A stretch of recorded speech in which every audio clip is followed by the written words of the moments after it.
লড়তে যেতে হয় তাহলে সেই রকম একটা ধারালো অস্ত্রকেই পাঠাতে হবে। ওই পিছনে বসে হাত তোলা আবু তাহের হাত চলবে না, হাত চলবে।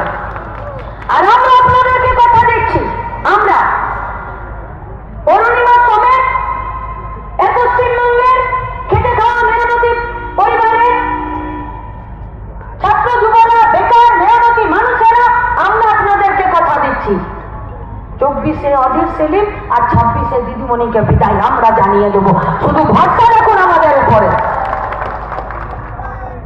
কি চাইছি আমরা? আমরা চাইছি করিমপুরে রেল লাইনটা হোক। 110 বছর আগে একটা সার্ভে হলো, उसके बाद उसका कोई आउटपुट नहीं है।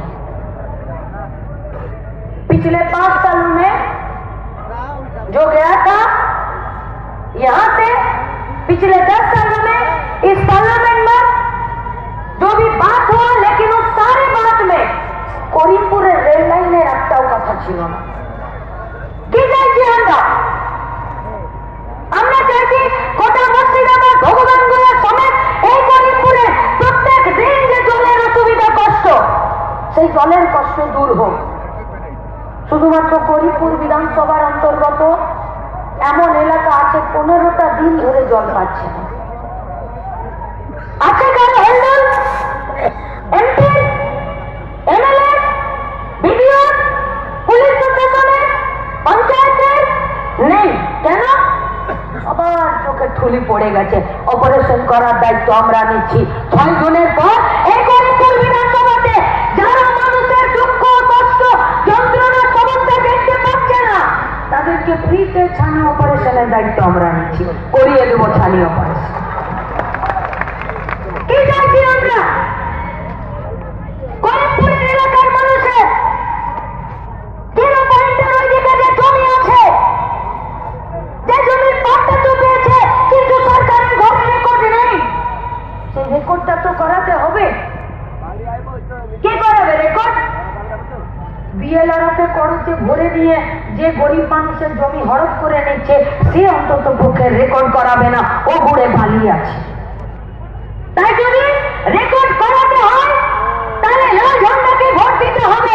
কারণ যারা পাট্টা দিয়েছে নিজেদের পায়ের নিচের জমি শক্ত করতে, তারাই সরকারের ঘরে রেকর্ড করাবে। কি চাইছি আমরা?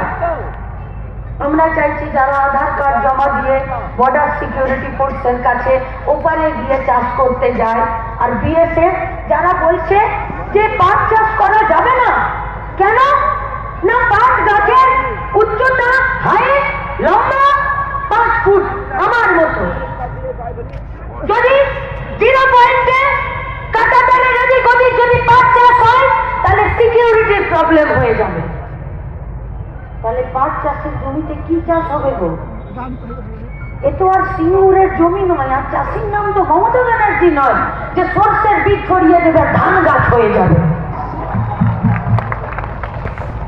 তাহলে যাদের জমি আছে, যারা পাট চাষ করবে, তাদের বিকল্প চাষের ব্যবস্থা কি হবে? एक भी सवाल पर, एक भी मुद्दे पर ना तो टीवी डिबेट होता है, ना तो सड़क पर तृणमूल और भाजपा बोलता है। এখন শুধু সকাল থেকে কোনাল কাঁদছে। আমরা বললাম কেঁদো না, তুমি দিদিমণিকে চোর বলেছিলে, তাও দিদিমণি তোমাকে বলে